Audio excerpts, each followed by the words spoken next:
जय जय श्री सीताराम भक्तों। स्वागत है आपका हमारा YouTube चैनल ब्रह्मेश्वर महादेव ज्ञान दर्पण में। भक्तों, यदि अभी तक आपने हमारे चैनल को सब्सक्राइब नहीं किया है तो सब्सक्राइब कर लीजिएगा, ताकि हमारी जो भी सनातन धर्म से जुड़ी हुई जो भी खबरें हैं, जो भी हमारी जो पूजा पाठ की पद्धतियाँ होती है, वो सब आप तक पहुँचती रहे, आपको सुलभता से मिले। इसके लिए आप जो है हमारे चैनल को सब्सक्राइब कर लीजिएगा। और एक बार आप सबको मेरा प्यार भरा जय जय श्री सीताराम।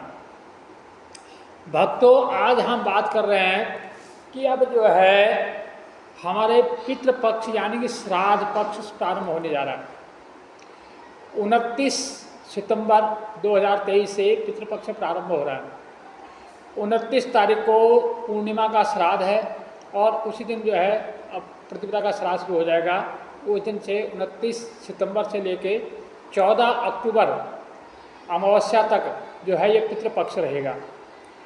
तो इस पितृपक्ष में हमारे जो शास्त्र कहते हैं, शास्त्रों के अनुसार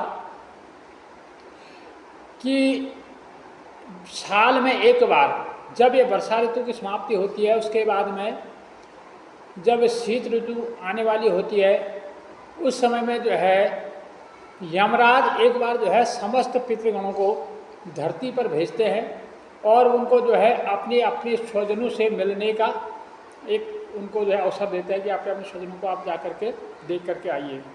तो वो कोई चींटी के रूप में, कोई चिड़िया, पक्षी, गाय, कबूतर या किसी न किसी रूप में वो इस धरती पर आते हैं और हमारे आसपास आकर के हमारे हाव भाव को देखते हैं।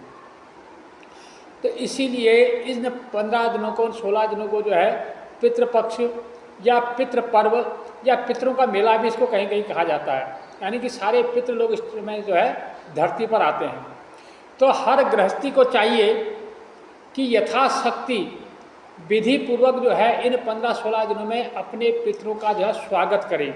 इस स्वागत के लिए सबसे पहले तो अपने घर का वातावरण शुद्ध करें, सात्विक भोजन करें, जैसे लहसुन, प्याज, मांस, मदिरा इत्यादि का त्याग करें। ऐसे में जो है शुद्ध वातावरण हो, घर में जो है हंसी खुशी का माहौल हो, घर में किसी प्रकार का क्लेश, लड़ाई झगड़ा इत्यादि नहीं हो, बिल्कुल शांत वातावरण हो और घर में हंसी खुशी अपने पितरों का, अपने देवताओं का कार्य होता रहे और अपने पितरों को याद किया जाए प्रेम पूर्वक। और इन जो है 15-16 दिनों में विशेष करके जो है इसमें बाल कटाना, दाढ़ी शेव इत्यादि करना, नाखून काटना, ये चीज़ वर्जित मानी गई है। यहाँ तक कि कहा गया है कि तेल मालिश करना, तेल लगाना, शैम्पू, साबुन इत्यादि का इस्तेमाल करना भी इन श्राद्ध पक्ष में मना किया गया है। लेकिन अगर सब मना नहीं कर सकते, कम से कम जिस दिन श्राद्ध को, श्राद्ध के दिन कम से कम अब जो है हमें जो तेल, शैम्पू, साबुन इनका जो है परहेज करना चाहिए। और उस दिन दंत धाव, जिस दिन श्राद्ध हो उस दिन दंत धाव यानी ब्रुश कॉलगेट भी नहीं करना चाहिए। तो ऐसा जो है हमारे शास्त्रों में नियम बनाया गया है कि इन 15-16 दिन में पितृभक्ति के लिए छोड़े गए हैं। तो हर गृहस्थी को चाहिए कि शांतिपूर्वक अपने पितरों का स्वागत के स्वरूप जो है इनमें जो अपने घर का वातावरण शांत रखे, सात्विक भोजन रखे, ब्रह्मचर्य का पालन करे और अपने घर में आए हुए अतिथियों का सत्कार करे, गाय का पूजन करे, गाय को अन्न इत्यादि दे और चिड़िया पक्षियों को कुछ न कुछ डाले, दाना डाले, कौवे इत्यादि को रोटी खिलाए, जो भी है श्वान है उसको भी भोजन कराए। जो भी पशु पक्षी कोई कीड़ा मकोड़ा भी अगर घर में आ जाए तो उसको मारा नहीं जाता है, बल्कि उसको बाहर निकाल दिया जाता है। तो इन जो है इन 16 दिनों में इन चीज़ों का विशेष ध्यान रखना चाहिए। हमारे जो 2 प्रकार के श्राद्ध होते हैं, साल में कहते हैं 2 प्रकार के श्राद्ध होते हैं। एक तो वार्षिक जो साल में एक बार आता है उसको एकोद्दिष्ट श्राद्ध कहते हैं। वो जो है जिस दिन हमारे पूर्वजों का जो है विगत रूप से जिनसे उनकी स्वर्गवास होता है, उनका देह त्याग किया होता है, उस तिथि को वो श्राद्ध किया जाता है। उसका समय होता है मध्याह्न काल में, उस श्राद्ध को किया जाता है। उसमें जो है सिर्फ अपने जिस पितृ का जो है उस दिन तिथि होती है, उसी पितृ के नाम पे उस दिन जो है पिंडदान किया जाता है, उन्हीं के नाम पर पिंड बनाया जाता है। और जबकि ये जो 16 श्राद्ध आते हैं इसे कहते हैं पार्वण श्राद्ध, यानी कि पर्वों का श्राद्ध का ये जो है पितरों का पर्व है। इन पर्वों में जो है सभी के नाम का पिंड बनाए जाते हैं, सभी का श्राद्ध किया जाता है। जैसे माता पिता, दादा दादी, नाना नानी, परदादा परदादी, परनाना परनानी, सास ससुर, सबका जो है इसमें किया जाता है। यहाँ तक कि इसमें जो है बंधु बांधव, यहाँ तक कि पार्वण श्राद्ध में अपने जो मित्रजन हैं, जो अपने प्रिय गण हैं, जो मित्रजन हैं, जो अपने प्रिय मित्र हैं, उनका भी जो है इसमें श्राद्ध कोई करना चाहे तो कर सकता है, उनका भी श्राद्ध करने का विधान है। तो इनको जो है विधि पूर्वक जो है इनमें इसका जो श्राद्ध का समय होता है वो अपराह्न काल में, यानी लगभग दिन में 2 बजे के आसपास का होता है। तो श्राद्ध को जो है एकदम विधि पूर्वक करना चाहिए। श्रद्धाणां कुर्यते श्राद्धम, यानी कि श्रद्धा को व्यक्त करने का नाम ही श्राद्ध है। जितना सात्विक भाव और प्रेम, विश्वास और पितृभक्ति के साथ इस श्राद्ध को किया जाता है। हमारे ब्रह्मपुराण में लिखा है, यो वा विधानतः श्राद्धं कुर्यात् स्वविभवोचितम् अब्रह्म्यास्ता पर्यन्तं जगत् प्रीणाति मानवः ब्रह्मेन्द्र रुद्रनासत्यम सूर्य अनल सूरामृतान विश्वे देवान पितृगणान प्रियाग्नि मनुजान पशून सरीसृपान पितृगणान याचांद्र भू संगीतान श्राद्धं श्रद्धानितं कुर्वन् प्रत्येते अखिलम जगत। यानी हमारे ब्रह्मपुराण के अनुसार कहते हैं, जो मनुष्य विधि पूर्वक श्राद्ध को करता है वो सिर्फ अपने पितरों को ही तृप्त नहीं करता है, बल्कि वो जो है भगवान ब्रह्मा, विष्णु, महेश, रुद्र और सूर्य, अश्विनी कुमार, अग्नि, वायु, विश्वदेवा और पितृगण, मनुष्यगण, पशुगण, समस्त भूतगण और सर्पगण सबको संतुष्ट करता है। यही बात जो है विष्णु पुराण में भी कहा गया है कि जो श्रद्धा से युक्त इस श्राद्ध को करता है उसने समझ लो सभी देवी देवताओं का पूजन कर लिया है। उसने भगवान विष्णु का पूजन कर लिया, भगवान का विष्णु का पूजन मतलब हो गया सभी देवी देवताओं का पूजन हो गया। ये यजंती पितरन् देवान् ब्राह्मणश्च होता आसनम सर्वभूतानां विष्णुमेवं यजन्ति ते। जो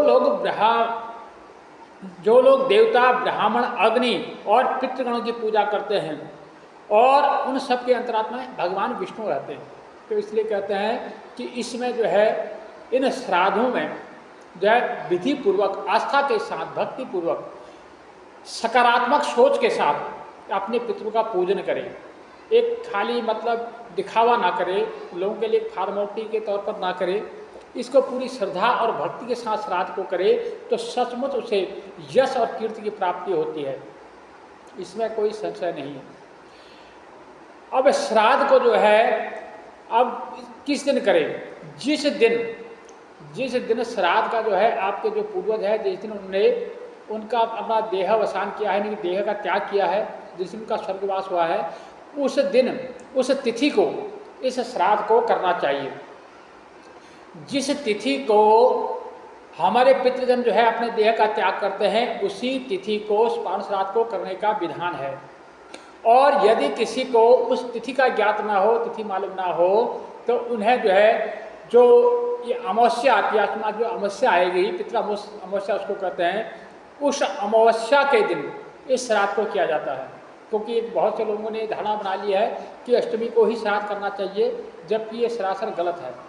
क्योंकि अष्टमी तो करना ठीक है, बाकी जब आपको अपनी तिथि ज्ञात है, अपने पितरों के जो दिवंगतों की जो तिथि ज्ञात है, तो उस तिथि को आपको श्राद्ध करना चाहिए।